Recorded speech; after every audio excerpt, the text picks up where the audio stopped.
At my wedding, my stepmom said, "She's just pretending to be loved." My dad laughed and said, "She's lucky he even showed up." Then the groom took the mic, looked at them, and said, "I'm marrying her for this one reason." They turned silent.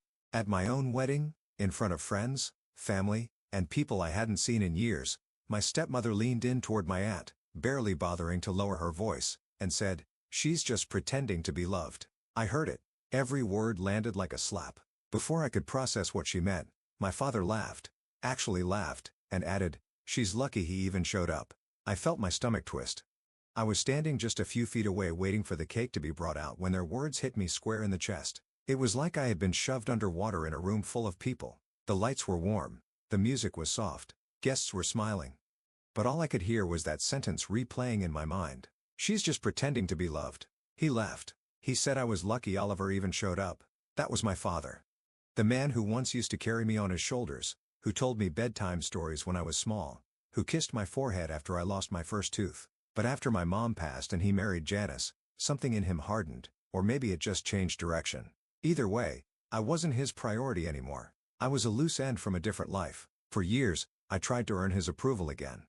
I stayed out of trouble, got good grades, smiled when Janice made little remarks at dinner, kept my mouth shut when her daughter, Callie, got new clothes while I wore hand-me-downs. I told myself he'd notice eventually. He never did.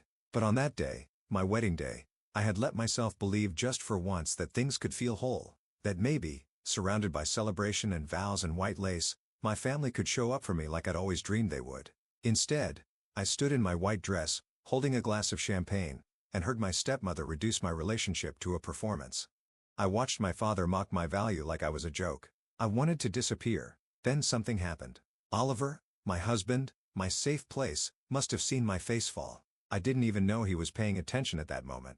But he walked up to the mic. There was no announcement, no signal, just the sound of him clearing his throat and a hush falling over the room. Everyone turned, froze. He looked directly at my father and Janice. Calm, clear, eyes steady. And then he said, "I'm marrying her for this one reason." The room fell silent. You could feel it, like the wind got knocked out of the entire building. My breath caught in my throat. No one expected what came next. But what Oliver said in the next few seconds didn't just change the mood, it changed everything. And I'll never forget the look on their faces. The morning of my wedding started like a dream. The kind of soft, golden-lit dream you think only happens in movies or someone else's life. My bridesmaids were buzzing around me, pinning curls, adjusting straps, laughing about how I wouldn't eat anything but strawberries all morning because I was too nervous to chew. But underneath all of it, under the silk robe, the lip gloss, the fake lashes, I was holding my breath. Not because I doubted marrying Oliver. That part, that love, was the only thing I was completely sure of. It was the other part, the part I'd been pretending not to think about for weeks, my family. Janice was there, of course, stepmother of the year in her champagne-colored gown that she insisted was beige, not too close to white, even though we both knew better. She walked in like she owned the room, complimented the decor like she was inspecting a hotel lobby, and took over my makeup chair before I could sit down. She gave me a kiss on the cheek, light, cold, performative, and said, "Let's hope you don't cry too much during the vows. Waterproof mascara can only do so much. No, I'm proud of you." No hug. No warmth. Just her usual subtle digs, wrapped in sugar and delivered with a smile. My dad came in an hour later. He didn't ask how I was feeling, didn't really say anything at all, just glanced around the room, gave me a nod and said, "Well, you look ready." Ready? Not beautiful, not radiant, just ready. Like I was walking into a job interview. Not the biggest moment of my life. He'd been like that for years now. Distant. Flat. Sometimes, I wondered if he even remembered what I looked like as a child. When I used to race down the hallway just to be the first one to hug him after work, that man disappeared when my mother died. I think we both disappeared a little after that. Losing my mom was the first time I understood that grief doesn't always scream. Sometimes, it just makes people quieter. I was 13. I remember the smell of her clothes when we packed them away. I remember her humming in the kitchen while stirring pasta. And I remember how, within a year, Janice had moved in with her own daughter, Callie, and my dad had started over without me. From the moment Janice arrived, I became invisible. Not to everyone, just to the one person who should have made me feel safe. She never said anything cruel in public, but her words were always sharp in private, and my dad never stepped in. He let it happen. He let me shrink. So on my wedding day, when I stood in front of the mirror in my dress, I tried to hold on to the one thing that felt true. Oliver. He saw me. Always had. We met 3 years ago at a volunteer event for foster youth. I was there to help run a writing workshop. He was organizing supplies for the art table. We barely spoke until lunch when he sat down across from me and said, "You look like someone who believes in lost causes." I laughed. He smiled like he'd been waiting for me to do that. And I knew, right then, that something important had just happened. Oliver never made me feel like I had to earn his affection. He listened. He showed up. He knew when I was spiraling and when I just needed silence. He gave me space, but never left me alone. For the first time in my life, I didn't feel like I had to audition for love. That's what made the rest of the day so painful. I thought I had finally built something strong enough to stand in front of my family with pride. I thought maybe my dad would look at me and see someone worth rooting for. That maybe, just maybe, Janice would at least pretend to be happy for me. But even as the ceremony began, even as I walked down the aisle, locking eyes with the man who had made me feel chosen every single day, I could feel Janice's gaze on me like a weight. I could sense the tightness in my father's posture, like he couldn't relax even here. Still, I smiled. I said my vows. I let myself believe the worst was behind me. I had no idea what was waiting at the reception, but I would soon, and when it came, it didn't just hurt. It cracked something open I'd been holding shut for years. The ceremony had been beautiful. Simple. Intimate. We wrote our own vows and Oliver got choked up halfway through his. His voice cracked when he said, "You're the calm in every storm I didn't know I was weathering." I couldn't even get through mine without crying. For a few perfect hours, it felt like maybe, just maybe, the weight I carried didn't matter. Everyone clapped, the music played, and we walked back up the aisle like something out of a photo album you'd want to show your future kids. But the magic faded faster than I expected. At the reception, the tables were glowing with candles and little cards I'd hand-wrote for every guest. Everyone told me it felt warm, welcoming, like a hug of a wedding. I tried to stay in that bubble, surrounded by laughter, glasses clinking, and the occasional happy tear from Oliver's side of the family. But there was a shadow following me through the entire evening, and her name was Janice. She sat at the head table, of course, front and center, just beside my dad, legs crossed, drink in hand, her posture perfect, her expressions tightly controlled, like she was a guest of honor instead of a barely tolerated obligation. Every time I looked over, she was scanning the room, like she was measuring whether or not she approved. I tried to ignore it. I danced with Oliver's nieces, hugged old friends, thanked guests for coming. But during one of those brief, quiet moments, when the caterers were bringing out the cake and the MC was prepping the mic, I stood a few steps behind our table, catching my breath. That's when I heard her. Janice. She wasn't whispering. She wasn't even trying to hide it. She leaned in toward my Aunt Marlene, one of the few people from my mom's side who had shown up and said very clearly, "She's just pretending to be loved. It's all for show." Like I was some prop in my own wedding. Like Oliver and I had staged the entire thing for attention. As if love, real love, couldn't possibly belong to someone like me. And then my dad, my own father, laughed. Not an awkward chuckle. Full amused snort, like he'd been holding it in all night. "She's lucky he even showed up," he said, shaking his head. "He'll realize soon enough." Didn't even realize I was holding my glass tighter until I heard the crack. They didn't see me. Or maybe they did and just didn't care. I felt everything inside me freeze. My heart started pounding, and suddenly the room didn't feel warm anymore. It felt suffocating. Loud, bright, blurred. Like I'd been pulled underwater in the middle of my own celebration. I turned away before they could see the tears welling up. I forced a smile at the photographer who passed by, murmured something about needing air, and walked outside for a moment. But I didn't cry. I didn't scream. I just stood there, still trying to breathe. My entire life, I had been shrinking to make room for them, for Janice's jabs, for my father's silence. I had done everything I could to keep the peace, to avoid being the problem child, to just survive until I could leave. But now, I was a grown woman, a wife, and it still wasn't enough. I wanted to go back inside and pretend I hadn't heard it. I wanted to smile through the cake cutting, push through the speeches, and get through the night without ruining anything. That was always my role. Don't ruin anything. Then I saw Oliver through the window. He was laughing with one of my cousins, completely unaware of what had just happened. And something about that moment, about knowing that he had shown up fully, that he had chosen me without hesitation, broke something open in me. Not in a way that made me weak, but in a way that made me realize I couldn't keep pretending anymore. I wasn't going to walk back into that room and act like everything was fine, because it wasn't. And I was done being the quiet one. As I opened the door to go back inside, I didn't know what would happen next. I didn't know Oliver had heard enough to sense something was wrong. I didn't know he'd already made a decision of his own. But something had shifted in both of us, and that moment was the beginning of everything that came next. When I stepped back into the reception hall, The air felt different. Or maybe I did. I wiped under my eyes carefully, making sure no tears smudged my makeup. I smiled at the photographer. I waved at a cousin across the room. No one knew that everything inside me was unraveling. No one but Oliver. He caught my eyes the second I returned to the head table. He was mid-conversation with his brother, but paused, his brow furrowed. He scanned my face like a puzzle he was determined to solve. I could feel the question behind his eyes. What happened? I didn't answer. I didn't need to. I forced another smile, reached for my water, and sat down. The next phase of the night was about to start. The speeches. Our MC tapped the microphone and announced, "If anyone would like to share a few words for the bride and groom, now's your chance." People clapped. A few stood up and made sweet, funny, sentimental speeches. Oliver's aunt shared a memory of him as a kid organizing neighborhood movie nights. My friend, Kira, told a story about how I once left work early to help her pick up her dog from surgery. They were light moments, kind moments, ones you usually hear at a wedding, but I couldn't hear any of it. I kept thinking about Janice's voice, about my dad laughing. They were sitting 2 seats away, completely composed, as if they hadn't just gutted me. Janice had that signature satisfied smile she wore whenever she felt like she'd won something. My dad stared blankly at his wineglass, nodding here and there. I couldn't believe they could be so cruel and so calm. And then Oliver stood up. No warning, no signal, just stood. I grabbed his wrist instinctively. "What are you doing?" I whispered. He didn't answer. He leaned down and kissed the top of my head gently. "Trust me," that's all he said.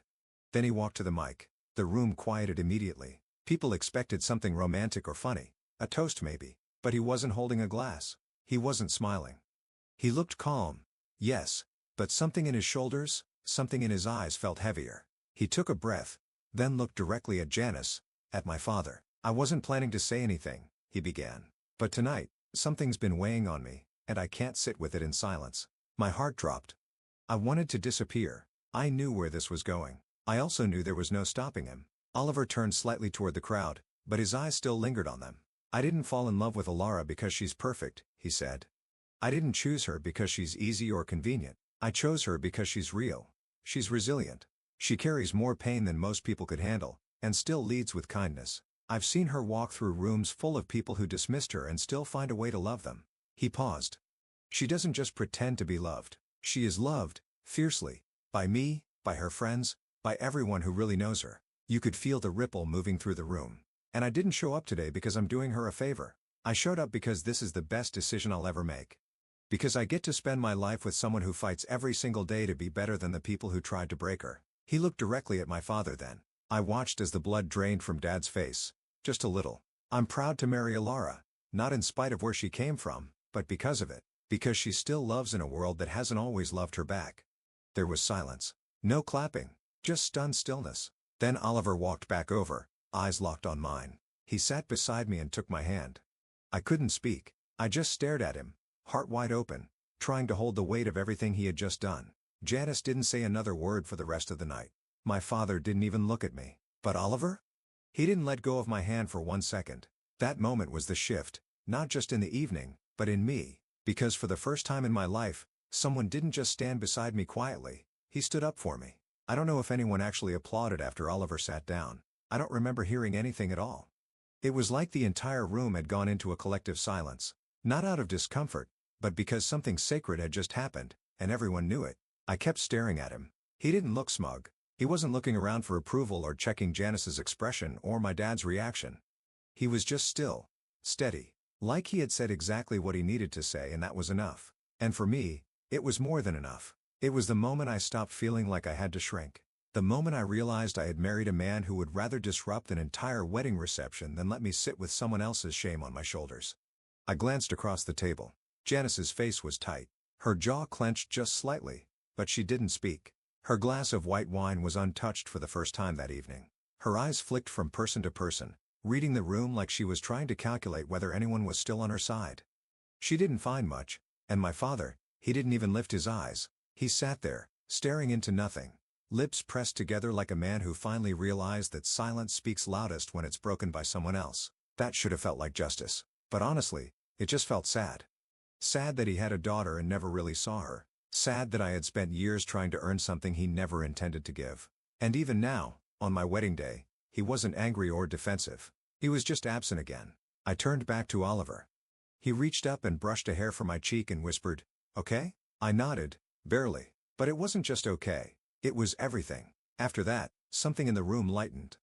Maybe because the tension had been sliced open, or maybe because people suddenly realized who this day was really about. One by one, guests came up to us. Not to Janice, not to my father, but to us. Oliver's cousins hugged me. My old high school teacher told me, "He's a good man."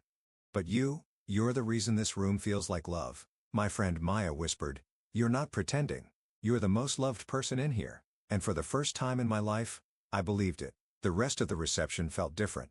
The music felt louder, freer. The laughter wasn't tight anymore. It wasn't polite. It was joyful. Like people had been holding something back, and now they didn't have to. Oliver and I danced. Really danced. Not just the slow swaying kind of dance couples do when everyone's watching. We spun and laughed and stumbled and kissed between lyrics like no one else was in the room. That freedom, that fullness, I'd never felt it before. Later, when it was time for the cake, the MC asked if anyone else had a final toast. Janice started to rise. I watched her, unsure what she was about to say. Maybe something petty, maybe something fake and graceful. But she stopped, looked at my dad, then sat back down without saying a word. That silence? That was my peace offering. The cake was cut. My best friend caught the bouquet. The flower girl fell asleep on her mom's lap after one too many cookies. It became the wedding I had dreamed of, not because it was perfect, but because it was real.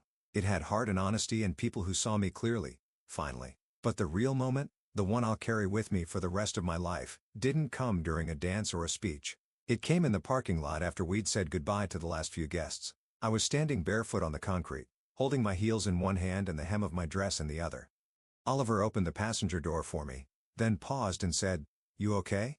Really?" I looked up at the man I just married, the man who took a microphone and shattered years of silence, and I smiled, fully, deeply, like I never had before. "I am now," I said. And I meant it. In the days after the wedding, everything slowed down. The flowers wilted. The rented chairs were returned. The photos started trickling in from guests' phones. People called to say how beautiful the ceremony was, how touching Oliver's words had been. But underneath all the thank you notes and leftover cake, something bigger had shifted. Me. I wasn't the same woman who had walked down the aisle, secretly hoping her father might finally say something kind. I wasn't the same woman who had spent most of her life trying to earn a place at her own family's table, and I wasn't pretending anymore. For the first time, I wasn't carrying the shame they had handed me. After the wedding, I didn't hear much from my father. He didn't call. No text, no message, not even a congrats when we got back from the honeymoon. Janice, unsurprisingly, went quiet too. Her last act was silence, maybe because she didn't know how to spin the fact that her cruelty had finally been called out in front of a room full of people. But you know what surprised me? I didn't miss them. That aching need for their approval, the one that had followed me for decades, was gone. Like it had finally expired. I didn't feel bitter.